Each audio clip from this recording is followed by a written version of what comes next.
برطانوی نشریاتی ادارے نے پہلگام حملے پر مودی سرکار اور انٹیلیجنس ایجنسیوں کے کردار پر سوالات اٹھا دیے۔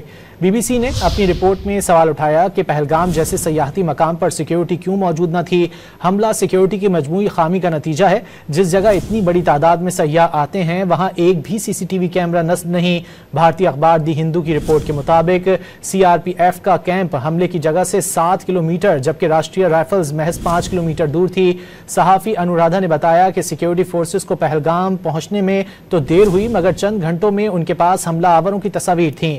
حملے میں بچ جانے والے پارس جین نے بتایا پہلگام کے مقام پر نہ تو کوئی پولیس اہلکار موجود تھا اور نہ ہی فوجی اہلکار۔ برطانوی نشریاتی ادارے نے پہلگام حملے پر مودی سرکار اور انٹیلیجنس ایجنسیوں کے کردار پر سوالات اٹھا دیے۔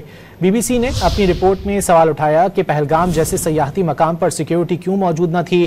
حملہ سیکیورٹی کی مجموعی خامی کا نتیجہ ہے۔ جس جگہ اتنی بڑی تعداد میں سیاح آتے ہیں وہاں ایک بھی سی سی ٹی وی کیمرہ نصب نہیں۔ بھارتی اخبار دی ہندو کی رپورٹ کے مطابق سی آر پی ایف کا کیمپ حملے کی جگہ سے 7 کلومیٹر جبکہ راشٹریہ رائفلز محض 5 کلومیٹر دور تھی۔ صحافی انورادھا نے بتایا کہ سیکیورٹی فورسز کو پہلگام پہنچنے میں تو دیر ہوئی مگر چند گھنٹوں میں ان کے پاس حملہ آوروں کی تصاویر تھیں۔ حملے میں بچ جانے والے پارس جین نے بتایا پہلگام کے مقام پر نہ تو کوئی پولیس اہلکار موجود تھا اور نہ ہی فوجی اہلکار۔